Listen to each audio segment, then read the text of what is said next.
जय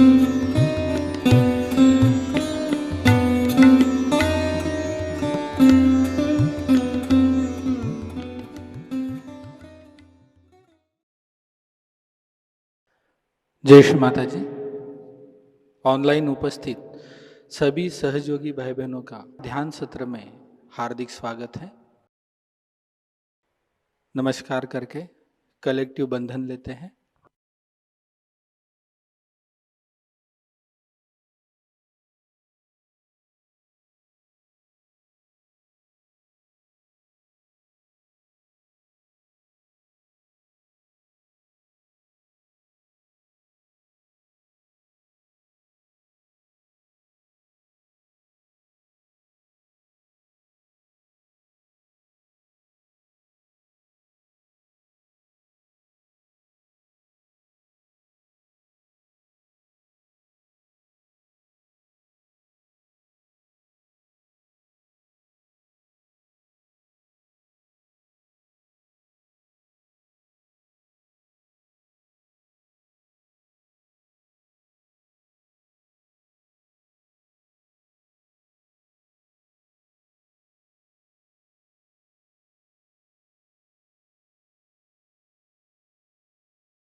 तीन महामंत्र तत्पश्चात श्री गणेश मंत्र का उच्चारण करते हैं।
चित्त को सहस्त्रार चक्र पे स्थिर रखते हैं, प्रार्थना करते हैं। परम पूज्य श्री माता जी, कृपा कर हमारे आत्म साक्षात्कार को दृढ़ कर हमें एक आदर्श सहयोगी बनाइए। इसी अवस्था में कुछ क्षण ध्यान में बैठे रहेंगे।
अभी हम श्री माता जी की अमृतवाणी को ग्रहण करते हैं।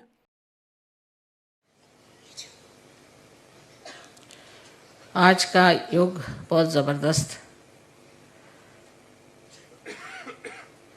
और इस विशेष योग के दिन जिसे कि अंगारकी कहते हैं, अंगार की चतुर्थी, कृष्ण पक्ष की चतुर्थी है।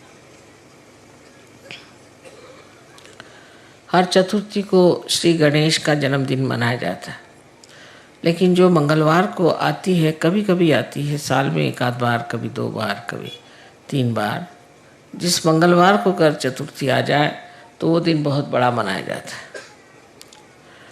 और आज वही योग है कि हम लोग मंगलवार के रोज़ गणपतिपुणे में बैठे हुए हैं, जबकि यहाँ ये बड़ा भारी योग अंगारकी का माना जाता है।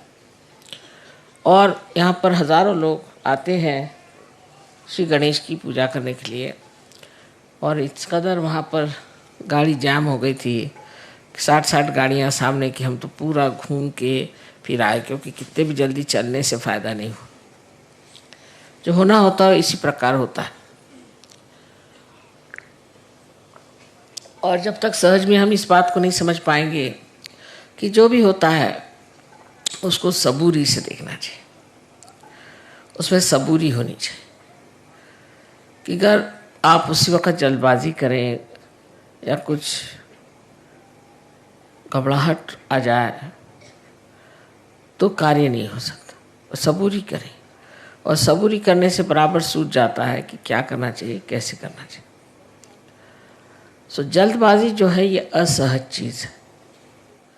सहज में आप में सबूरी होनी चाहिए, इसके बारे में साईनाथ ने बहुत कहा है कि सबूरी में रहो। साई मिलत सबूरी में। और सबूरी शब्द जो है कुछ अपभ्रंश है मेरे ख्याल से, लेकिन इसका अर्थ होता है कि कोई भी बात हो रही है तो उसमें तितिक्षा माने ठहर जाना, देखना। और इस तितिक्षा में जब आप आ जाते हैं तो ये परम चैतन्य कार्य कर देता है और आपको बिल्कुल सही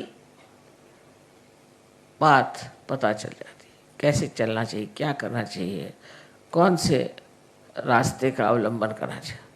पर आप अगर जल्दबाजी में आ जाएंगे तो आप विचारों के चक्कर में फंस जाएंगे और इधर से उधर दौड़ते हुए आपको वो चीज़ नहीं मिलेगी।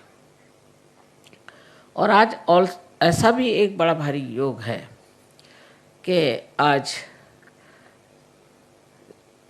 जीसस क्राइस्ट का भी जन्मदिन है। हमने बहुत बार बताया है कि जीसस क्राइस्ट जो है वो श्री गणेश का ही अवतरण है और इसका आपके पास में प्रमाण भी है सजग। सो आज उनका जन्मदिन होना, आज इनका भी जन्मदिन होना, मंगलवार का दिन होना और इतना बड़ा समारंभ होना और सब दूर आतिशबाजी होना, ये बहुत बड़ी योग की बात है जो हम इस महागणपति के स्थान पे आकर के उस महाविष्णु की पूजा कर रहे हैं। अब समझने की बात यह है कि श्री गणेश की जो विशेषताएं हैं उनकी कौन सी विशेषता है आज के दिन जो प्रकटित होती है। ऐसे इससे पहले मैंने बताया था कि विनय या जिसको कहते हैं हम ह्यूमिलिटी, नम्रता, वो उनका विशेष गुण है। और दूसरा है उनका विजडम, इसके लिए मुझे शब्द नहीं मिल रहे थे मराठी में। इसको उन्होंने बताया कि विजडम का मतलब है सुबुद्धि। चलिए ठीक है, सुबुद्धि। बहरहाल ये सब चीज़ों का दान गणेश तत्व से होता है, लेकिन उनमें एक और विशेष है कि वो बहुत ठंडे दिमाग आदमी है, बहुत ठंडे दिमाग आदमी है। उनकी चाल बहुत ठंडी है। जैसे कि हाथी है, हाथी में आप देखते हैं कि बहुत धीमी चाल है, पर उसकी चाल ऐसी सुंदर होती है कि किसी भी स्त्री जो अच्छे से चलती है उसको कहते हैं गजगामिनी, माने वो हाथी के जैसे चलती है। धीरे धीरे पाँव उठाना, कहाँ पाँव रखना वो सोचना, कहीं कोई पैर के नीचे चींटी ना आ जाए, कोई जानवर नहीं आना, इसका ख्याल करते हुए वो चलते हैं। और सामने अपनी सूंड से फूंकते चलते हैं कि सामने कोई और ऐसी चीज़ हमारे सामने नहीं आ जाए कि जिससे हमारे हाथ से वो नष्ट हो जाए। दूसरे वो सिर्फ घास खाते हैं और घास खा कर के भी इतने बलिष्ठ होते हैं कि जो बड़े बड़े काम होते हैं जिसमें कि बहुत वज़न उठाना पड़ता है, वहाँ पर सिर्फ हाथी का ही उपयोग होता है। तो इस हाथी की जो विशेषता है वो ये भी है कि ये बहुत धीमी तबीयत का आदमी है, किसी मामले में जल्दबाजी नहीं करता। और दूसरी इनकी जो और विशेषता है वो ये है कि ये इनकी जो स्मरण शक्ति है, मेमोरी है, बहुत स्ट्रांग है, बहुत स्ट्रांग स्मरण शक्ति। किसी अगर बच्चे को बचपन में भी देख लेगा तो कितना भी बड़ा हो जाएगा उसको पहचान लेगा। उसी तरह से ये लेफ्ट साइड में श्री गणेश का कार्य होने के कारण आप भी जानते हैं कि जब आपकी लेफ्ट साइड कमज़ोर हो जाती है तो आपकी मेमोरी ख़त्म हो जाती है। और इसलिए हम लोग हमेशा लेफ्ट साइड को उठाते हैं जब मेमोरी ख़त्म हो जाती है। वजह यह है कि आपके अंदर का गणेश तत्व कम हो गया। जब आप राइट साइडेड हो जाते हैं तो आपका लेफ्ट साइड का जो गणेश तत्व कम होते जाता है। जो आदमी बहुत ज़्यादा काम करते हैं, मेहनत करते हैं, उनकी मेमोरी जो है आप देखिए बुढ़ापे में इतनी ख़राब हो जाती है कि वो खुद को भी पहचानते पाते हैं या नहीं, ऐसा प्रश्न पड़ जाता है। इसलिए श्री गणेश का जो एक विशेष गुण है कि उनकी सुबुद्धि तो है ही, पर उस सुबुद्धि के साथ उनकी जो स्मरण शक्ति है वो बहुत तीक्ष्ण है। वो हर एक चीज़ को याद करते हैं और करना ही पड़ता है, क्योंकि कुंडलिनी पर जो कुछ भी निवेदन होता है, जो कुछ भी इम्प्रिंट होता है, जो लिखा जाता है, वो सब कुछ श्री गणेश ही करते हैं। उनके हाथ में एक कलम होती है, उस कलम से वो लिखते हैं। वो कलम भी उन्हीं का एक टूटा हुआ दांत, उससे वो लिख देते हैं कि आप क्या हैं, आपने क्या तकलीफ़ें उठाई, आप क्या परेशानी उठाई, आपकी खोज में आप कहाँ कहाँ गए, क्या क्या गलतियाँ की, वो सब उसके अंदर वो लिख देते हैं। तो जब वो कुंडलिनी उठने लग जाती है, तो जैसे टेप रिकॉर्डर में कोई खराबी हो जाए तो कैसे खड़खड़ाने लगता है, ऐसे ही कुंडलिनी की खड़खड़ाहट आप देखते हैं जब आपके चक्रों पे वो गुजरती है। और इसीलिए आपको पता हो जाता है कि इनके ये चक्र खराब है, उनके चक्र खराब है। इस कदर ये बिल्कुल शास्त्रीय साइंटिफिक चीज़ है। तो गणेश तत्व के एक ही गुण नहीं है कि अबोधिता रहे और मनुष्य बहुत निष्पाप रहे, इसी से नहीं होता, पर उसका अनेक गुण है। उसमें से एक गुण ये भी है कि आपके अंदर विजडम होना चाहिए, सुबुद्धि होनी चाहिए, ये जानना चाहिए अच्छा क्या है और बुरा क्या है। अब जो आज की अंगारिका जो है, अंगार की जो आज की विशेष चतुर्थी मानी जाती है, ये क्या चीज़ है? इसमें ऐसा है कि श्री गणेश स्वयं जो है वो अंगार को ठंडा करते हैं। कुंडलिनी भी देखिए तो एक ज्वाला ही है, जैसे कि कुंडलिनी जो है उसकी प्रक्रिया ज्वाला की भांति है, क्योंकि ऐसे तो सब चीज़ पृथ्वी के तरफ जाती है। आप जानते हैं कि गुरुत्वाकर्षण से, ग्रेविटी से सारी चीज़ें पृथ्वी की तरफ जाती है, और सिर्फ ये जो ज्वाला है यही ऊपर जाती है। कोई सी भी आग ऊपर की तरफ जाती है और बाकी सब चीज़ें पृथ्वी की तरफ दौड़ती है। ऊर्ध्व गति सिर्फ एक इस चीज़ को मिलती है कि जो अग्नि है, और इसलिए ये जो है ये आपकी अग्नि को शांत कर सकते हैं। ये दो तरह से अग्नि को शांत करते हैं। एक तो ये कुंडलिनी को शांत कर देते हैं, कुंडलिनी को ये बता देते हैं कि इस आदमी में ये दोष है, ये तकलीफ़ें हैं, कोई हर्ष नहीं, तो भी आप इनको पार कराइए, क्योंकि कुंडलिनी का बालक श्री गणेश है और जो आप में बालक है वो श्री गणेश है। तो वो उसी आत्मीयता से उस कुंडलिनी को समझा देता है कि तुम तो माँ हो और मैं चाह रहा हूँ कि मैं इनमें जागरूक हो जाऊँ, तो तुम मेरी मदद करो। और वो इस तरह से शांत हो जाती है, ये सोच करके कि मेरा बालक ही ये चीज़ को मांग रहा है, तो वो अपनी जो भी उनके अंदर गर्मी हो, कुछ हो, उसमें एक तरह से शांति आ जाती है। जैसे कि आपने सुना होगा कि एक बार देवी बहुत नाराज़ हो गई और उन्होंने देखा कि संसार में बहुत कुछ लोग बहुत गलत काम कर रहे हैं, और उसे इतनी तकलीफ़ हुई, इतना संताप हुआ कि ये सारी सृष्टि जो मैंने बनाई इसको ही मैं नष्ट कर देती हूँ। तो उन्होंने ये सोच करके और सब दूर संहार की स्थिति बना ली और बहुत नाराज़ हो गई। और जब उनका नृत्य शुरू हो गया तब श्री महादेव ने ये सोचा कि देवी तो इतनी नाराज़ है, क्रुद्ध हो गई, अब सब संसार नष्ट ही हो जाएगा, तो इसका इलाज क्या है? तो उन्होंने उन्हीं का बच्चा जो कि कार्तिकेय था उसको देवी के पैर के नीचे डाल दिया।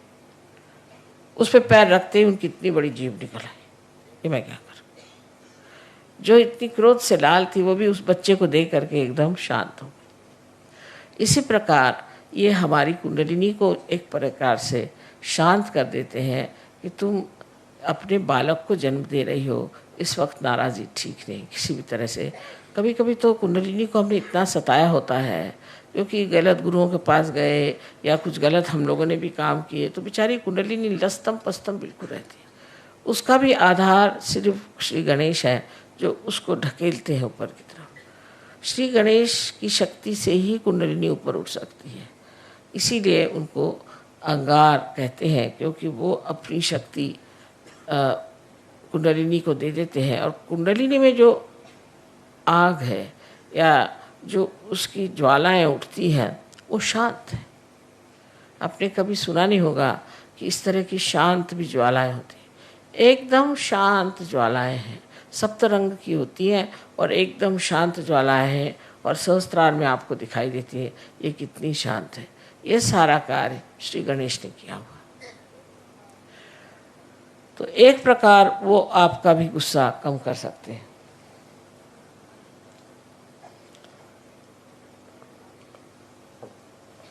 आपकी भी नाराज़गी दूर कर सकते हैं। और जब हम नाराज़ हो जाते हैं तो उसमें हम बहक जाते हैं और हमें याद ही नहीं रहता कि हमें क्या करना चाहिए, क्या नहीं करना चाहिए। उसमें हम किसी को मार सकते हैं, पीट सकते हैं, किसी को खून कर सकते हैं, कुछ भी कर सकते हैं। उस वक़्त जो कंट्रोल होता है वो श्री गणेश से होता है और श्री गणेश जो है आपके गुस्से को ठंडा कर देते हैं। अब देखिए कि ईसा मसीह भी उसी तरह के हैं कि उन्होंने ये बताया कि सबको क्षमा कर दो। जिसने तुम्हें तकलीफ़ दी उसके प्रति तुम गुस्सा करते हो, पर अगर तुम सबको क्षमा करना एक बार सीख लो कि सबको क्षमा कर दी। जिन्होंने उनको इतना अपमान करके, इतना सता करके और सूली पे चढ़ाया, उनके लिए भी उन्होंने परमात्मा से, अपने पिता से कहा कि हे पिता, इनको क्षमा कर दो, क्योंकि ये जानते नहीं हैं कि क्या करें।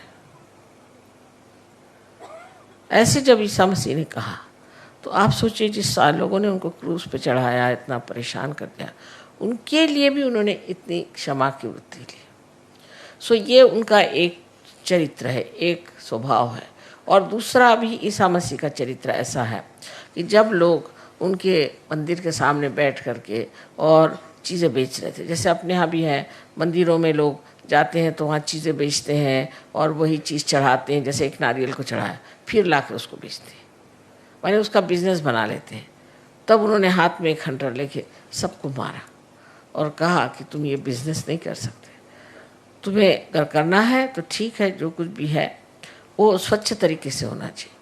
ये नहीं कि जो आप भगवान को चढ़ा रहे हैं उसको लाकर फिर बेच रहे हैं, जो हार भगवान को चढ़ा रहे हैं उनको लाकर फिर बेच रहे हैं। इस तरह की चीज़ उन्होंने कहा बिल्कुल ही गलत बात है। और इतना उन्हें क्रोध आया कि उन्होंने हाथ में हंटर लिया और उसको सबको तड़ातड़ मारना शुरू कर दिया। ये दूसरी साइड है। ऐसे ही श्री गणेश की भी एक दूसरी साइड है। दूसरी साइड गणेश की ये है कि जिस वक्त कोई भी राक्षस या दुष्ट आपको परेशान करेगा या तंग करेगा तो वो गणपति है, माने गणों के वो राजा है। तो वो उन राक्षसों को और दुष्टों को नष्ट करते हैं, उनको एकदम उनका सर्वनाश कर देते हैं। आपको कुछ कहने की ज़रूरत ही नहीं है, आपको कुछ बताने की ज़रूरत नहीं, वो खुद ही आपके साथ लगे हुए हैं गण लोग, और वो ऐसे लोगों को ठीक ही कर देते हैं जो आप लोगों को तंग करें। सहयोग में आप लोग जान लीजिए कि आप पूरी तरह से सुरक्षित हैं और आपको कोई भी नहीं दुख दे सकता। हाँ, अगर आप सहयोग में हैं तो आपके गण जो हैं वो चारों तरफ घूम रहे हैं और वो यहाँ भी पधारे हैं और वो हर समय आपके ऊपर अपनी सुरक्षितता का उन्होंने पूरी तरह से आपके ऊपर अपना आच्छादन डाल दिया, पूरी तरह से आपको ढक लिया। आपको कोई भी तरह की तकलीफ़ परेशानी नहीं हो सकती। फिर आप उसको चमत्कार कहते हैं, माँ किस तरह से मैं बच गया, पता नहीं क्या हुआ, मैं कैसे बच गया। ये सब गणों का काम है और गण ये कार्य जब करते हैं तब समझ लेना कि आप वाकई में एक सहयोगी हैं। अगर वो ये कार्य आपके लिए नहीं करते हैं तब तो समझना है कि आप अभी तक पूरी तरह से सहयोगी नहीं हो। दूसरी बात गणों की ऐसी होती है कि हमेशा हमारे शरीर में भी वो कार्यान्वित रहते हैं। शरीर से बाह्य की चीज़ें जो करते हैं वो सिर्फ आप जब पार हो जाते हैं, जब आपका संबंध परमात्मा से हो जाता है, तब वो आपका शरीर और आपके सब धन और आपकी सब चीज़ें, बच्चे, सबको संभालते हैं। पर उससे पहले हमारे अंदर वो एंटीबॉडीज़ बन करके जीते हैं और ये जो एंटीबॉडीज़ होती हैं यही हमें रोगों से बचाती है और उससे हम लड़ झगड़ सकते हैं। तो इसका चक्र जो है सेंटर हार्ट, यहाँ पर स्टर्नम करके जो हड्डी है उसके अंदर शुरू में होता है। 12 साल तक ये एंटीबॉडीज़ तैयार होती हैं और वो फिर सारे शरीर में दौड़ करके तैयार रहते हैं। जब भी कोई परेशानी होगी तो स्टर्नम हिलने लग जाएगा और उसके हिलते ही जैसे रिमोट कंट्रोल होता है इस तरह से इनको पता हो जाता है और ये फिर उस आने वाले कोई भी जो आदमी आपके ऊपर आक्रमण कर रहा है या कोई सी भी चीज़ आक्रमण कर रही है, कोई वायरस आ रहा है या किसी भी तरह का कोई रोग आपके अंदर घुस रहा हो, उससे ये लड़ते हैं। और जब आप माँ के विरोध में कार्य करते हैं, माँ के विरोध में काम करने का मतलब है नैतिकता से गिर जाना। पिता के विरोध में जाने का मतलब है कि आप कार्यशील न हो, कार्यक्षम न हो, आप कार्यकर्ता न हो, आप में आलस्य आ जाए, ये तो पिता के खिलाफ पाप है। लेकिन माँ के खिलाफ पाप है जहाँ आप अपनी नैतिकता को खो देते हैं।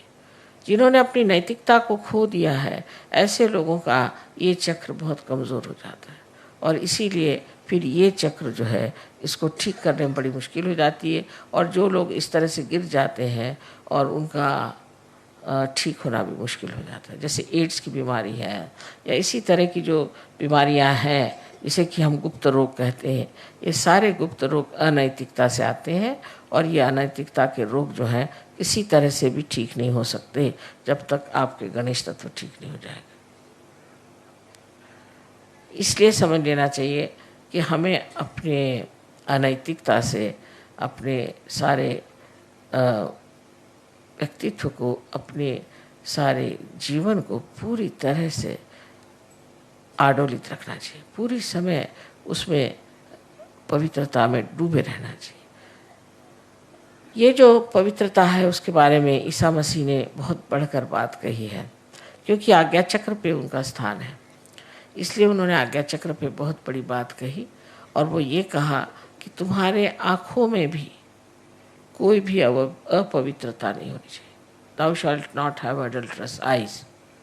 आँखें भी ऐसी हों, वो भी निर्मल होनी चाहिए, क्योंकि आँखें निर्मल कर नहीं है तो ईसा मसीह वहाँ नहीं है। लेकिन देखिए परदेश में हम देखते हैं कि हर एक ईसा को मानने वाले लोग सबकी आंखें बहुत ख़राब है। इस औरत की तरफ देख, उस औरत की तरफ देख, उस तरफ देख, फिर औरतें भी ऐसी आदमियों की तरफ देख, उनकी आंख ऐसी चलती रहती, कभी आंख स्टेडी नहीं रहती।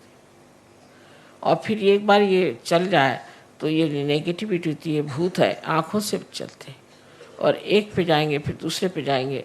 उसका कोई खेल ऐसा है कि उस खेल में कोई मज़ा तो नहीं आता, पर वो खेल ही अपने आप ही चलते रहता है और आदमी इसी में पागल हो जाता है। तो ईसा मसीह ने भी पवित्रता की अति सूक्ष्म बात कह दी कि तेरी आँख भी अपवित्र नहीं होनी चाहिए, किसी की और तेरी आँख से भी तुम अपवित्रता के भावना से न देखो। ये बात उन्होंने कही, जैसे कि ये पवित्रता का ही पूरा स्रोत है, इसलिए उन्होंने पवित्रता की बात की। ईसा मसीह ने ज़्यादातर पवित्रता की ही बात की है। जहाँ जहाँ बात की है वो ज़्यादातर कि आप अपने को कैसे पवित्र रख सकते हैं और कैसे आप नैतिकता के बल पर खड़े हो सकते हैं। सो सहयोग में, सहज में सब होता है जब आप गणेश जी को पूर्ण तरह से वर्ण करते हैं और गणेश जी को मानते हैं कि ये शक्ति हमारे अंदर आ जाए। ऐसे तो हर एक चक्र पे गणेश का स्थान है और मैं हमेशा कहती हूँ कि हर एक चक्र पे एक वाइस चांसलर बैठे हुए हैं, चांसलर साहब बैठे हैं। जब तक ये सर्टिफिकेट नहीं देंगे तब तक कुंडली नहीं चढ़ेगी नहीं, और हर चक्र पे ये काम करते। तो आज के इस योग की मैंने बात बताई कि उनका जो दूसरा स्वभाव है कि जो अंगार है, उस अंगार को वो अंगार से भी ठंडा कर सकते, वो पूरी तरह से कर सकते। जैसे कि आपने देखा है जिस वक्त में रावण ने श्री राम के विरोध में बात की तो लंका में आग लग गई। तो आपके जो हनुमान जी हैं वो भी मंगलवार ही की उनकी पैदाइश है और वो उनके पास नवधा शक्तियाँ हैं, उसके साथ ये दोनों ही मिल कर के ऐसे काम करते हैं। और विशेषकर मनुष्य के अंदर का क्रोध हो तो उस क्रोध को कैसे शांत करना चाहिए ये श्री गणेश जानते हैं। और वो फिर इस तरह से उस पर युक्तियाँ करते हैं, उस पर ऐसे ट्रिक्स करते हैं कि वो आदमी एकदम हताश हो कर के और फिर मान जाता है कि मैंने जो किया वो गलत किया, मुझे ऐसा नहीं करना चाहिए। तो जो गर्म तबीयत के लोग होते हैं उनको भी ये ठीक कर सकते हैं। और इसीलिए इस दिन जब मंगलवार किसी पे अगर मंगली हो तो उसको कहते हैं कि तुम कोरल का जो पत्थर होता है, जिसे मूंगा कहते हैं, वो पहनिए, वो भी गर्म होता है। मूंगे का पत्थर पहने, गर्मी से गर्मी मारी जाती है। वैसे भी आप देखिए कि जितने भी गर्म देश है वहाँ लोग मिर्चा बहुत ज़्यादा खाते हैं। कहीं भी जाइए आप, अगर आप इंडिया में जाइए तो है ही, साउथ इंडिया का खाना इतना मिर्चे वाला होता है कि आप खा ही नहीं सकते। और अगर आप और जगह जाइए, चाइना में भी जो साउथ का चाइना है, जैसे कैंटून वगैरह, वहाँ बिल्कुल बहुत मिर्ची खाना होता है। इसी प्रकार आप इटली में भी जो साउथ है, या फ्रांस में साउथ है, वहाँ लोग बहुत मिर्चा खाते हैं। क्यों खाते हैं? क्योंकि मिर्चे से मिर्च मिटती है, गर्मी से गर्मी चली जाती है, इसलिए वो मिर्चा खाते हैं, जिससे खूब पसीना आए और उनको ठंडक बनी रहे। इसी प्रकार श्री गणेश भी अपनी गर्मी से आपकी गर्मी ठीक करते हैं। आपके अंदर अगर कोई अहंकार हो जाए तो इस तरह से वो आपको दिखा देते हैं अपना प्रताप, कि उससे फिर आप खुद ही ठंडे हो जाते हैं। और ये जितनी भी बीमारियां हैं, इसमें भी बहुत गर्मी निकलती है, बहुत जनरेट होती है, और इस गर्मी के कारण ही आदमी अस्वस्थ हो जाता है। इसलिए ठीक है कि हम इस गर्मी का ही इलाज करें और उसके लिए श्री गणेश की आराधना करें और उनके प्रति अपने को विशेष रूप से समर्पित करें। आज का दिन बहुत ही बड़ा मैं सोचती हूँ, जो ये 3 चीज़ों का योग यहाँ हो गया, कि आज ही ईसा मसीह का जन्म है, आज ही मंगलवार है, आज ही श्री गणेश का भी जन्मदिन है, और आप लोग सब गणपतिपुरे में आए। ये सब कुछ इस कदर बन गया आज कि मुझे इससे बड़ा सहज में ही जो एक चमत्कार होता है, ऐसे लग रहा है कि बड़ा भारी चमत्कार है कि इस वक्त सब लोग आए। पर उसमें तकलीफ भी हो गई कि सब यहाँ पर इतने लोग भीड़ कर गए थे कि हम तो जाम में फंस गए और देर हो गई। पर देर या कोई सी भी चीज़ होती है, उसमें सबूरी की बात है। हम तो हमेशा सोचते हैं कि जो समय हमारे नियत है वही समय पूजा होगी, उससे पहले हो ही नहीं सकती। तो इसलिए जो चीज़ नियति का है उसको क्यों बदला जाए, उसके तरफ लड़ाई झगड़ा करने से फ़ायदा क्या। जो है सो है, जिस वक़्त में जो होगा तब हो जाएगा, तब पूजा हो जाएगी। उसमें अब इस वक़्त पूजा नहीं हो रही, ये टाइम था, हम कोई घड़ी के गुलाम तो है नहीं। लेकिन इसके फ़ायदे कितने होते हैं ये आप आगे जाकर देखेंगे कि अगर आप टाइम का गुलामी नहीं करें तो बहुत कुछ सहयोग फैल सकता है। पर जो आदमी टाइम की गुलामी करता है वो कभी सहयोग नहीं फैला सकता, क्योंकि उसको हमेशा रहता है ये टाइम में ये कर रहा है, ये टाइम में कर रहा है, और सहयोग के लिए उसको टाइम ही नहीं मिलता। पर जो कहेगा कि मुझे सहयोगी करना है तो पूरा टाइम उसके लिए पड़ा हुआ है और पूरी चीज़ बढ़िया तरीके से हो जाती है। पर इस पर सिर्फ बात यह है कि एक तो अनुभव होना चाहिए, और अनुभव होने के बाद उस पर विश्वास होना चाहिए। ऐसी ऐसी चीज़ें घटित हो जाती हैं। बहुत लोग सुबह से शाम तक मुझे अपने चमत्कार बता रहे थे कि माँ मैं तो परेशान था कि जा रहा हूँ, कब मुलाकात होगी, वो आएंगे। देखता क्योंकि सामने ही चले आ रहे।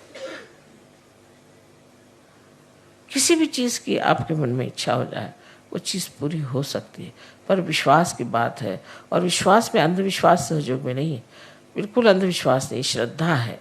जहाँ पर कि हम पूरे दिमाग से सब देखे हैं, जब हमने सब देख लिया और तब भी हम नहीं मानेंगे तो इसे क्या कहा जाएगा?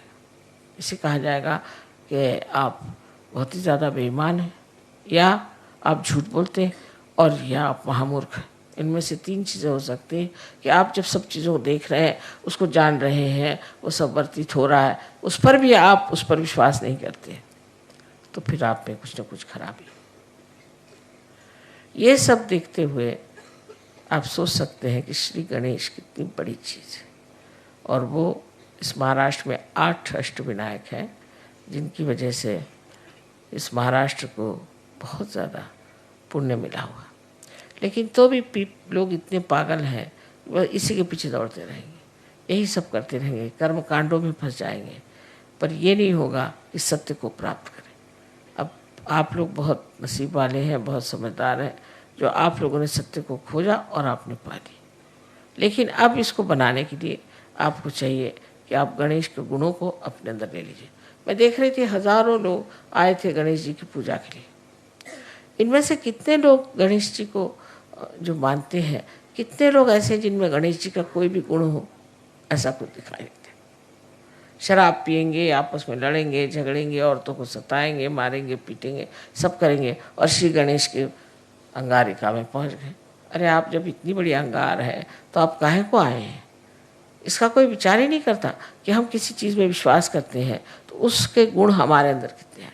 हाँ, हमें उन पर बड़ा विश्वास है, हम तो इनकी पूजा करते हैं, हम उनकी पूजा करते हैं। अच्छा, पर तुम्हारे अंदर उसके कौन से गुण हैं? ऐसे कोई सोचता है। लेकिन सच्चाई तो ये है कि अगर आप किसी को मानते हैं तो उनके गुण भी आपके अंदर आने चाहिए, और जब तक ये गुण आपके अंदर नहीं आते तब आपका मानना न मानना बराबर है, उसका कोई फर्क ही नहीं पड़ने वाला। आज हम श्री गणेश की पूजा करने वाले हैं, और श्री गणेश और गौरी की पूजा होगी, और इसमें यही जान लेना चाहिए कि गौरी एक कुंडलिनी ही है, महाकुंडलिनी महागौरी है। और इसका कार्य यह है कि अपने बच्चे को जो बहुत सालों से खोज रहा है उसको आत्म साक्षात्कार प्राप्त कराए, उसका पुनर्जन्म करें। ये इस महागौरी का कार्य है जो आप सबके अंदर स्थित है। इसलिए आज हम सिर्फ गणेश जी और गौरी जी की पूजा करेंगे, और बाद में देवी की पूजा होगी। सबको अनंत आशीर्वाद।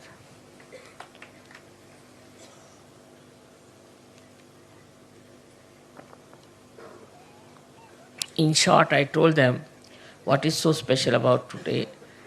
Tonight is the time when this is Tuesday. On Tuesday, Sri Ganesha was born. So they celebrate every fourth day of the moon as the Sri Ganesha's birthday, because of born on the 4th. But when this 4th falls on a Tuesday, then they think it's a tremendous yoga, because on Tuesday he was born.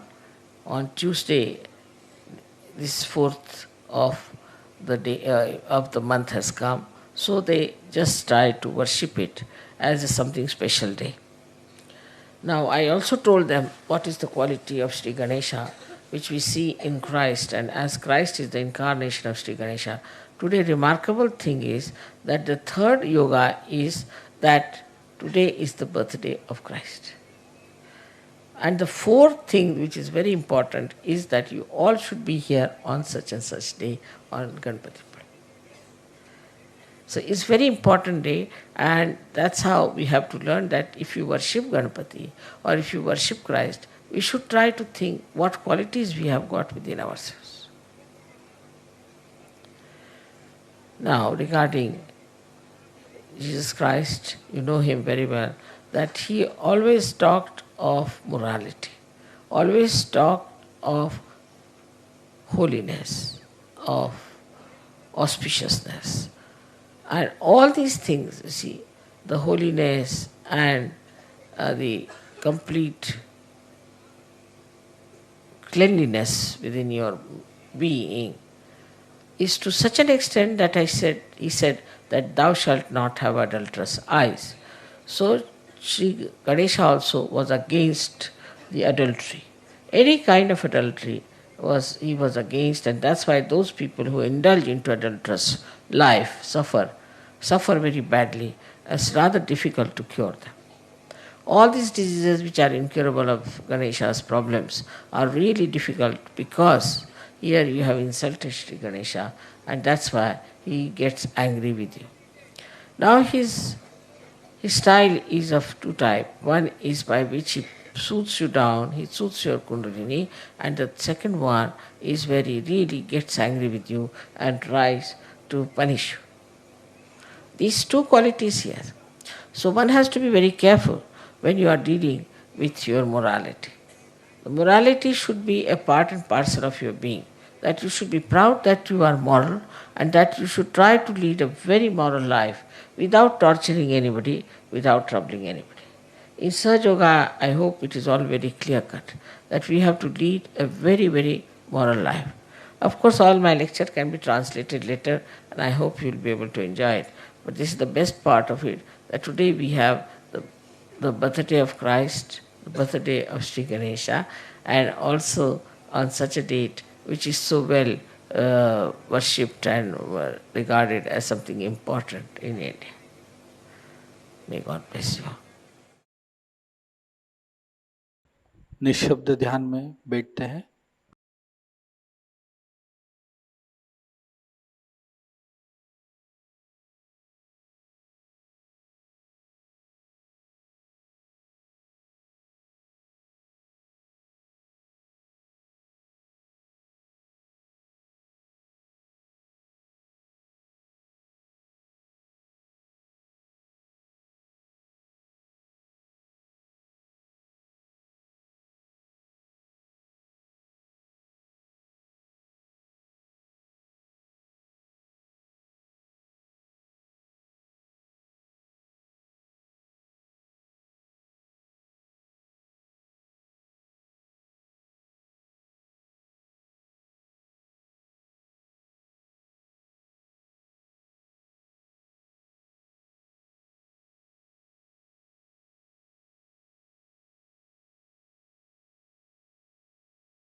दोनों हाथों को जोड़कर श्री माता जी के श्री चरणों में प्रार्थना अर्पित करते हैं।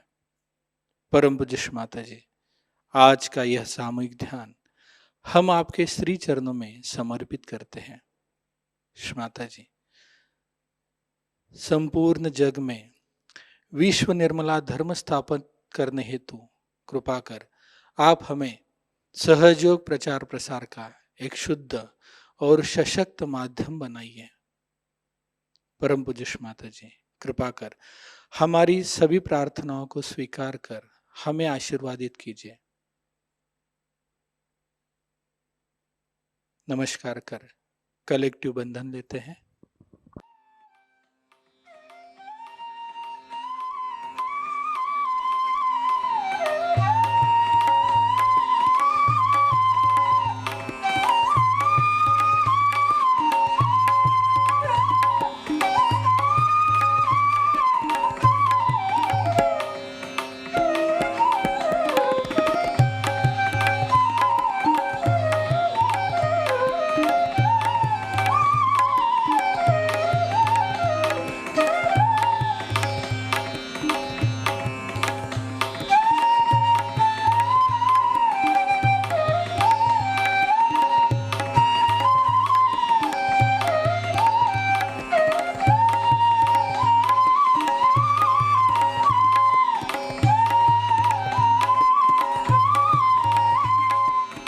आज का ध्यान केंद्र यहीं पे संपन्न होता है। आप सबका हृदय से धन्यवाद। जय श्री माता जी।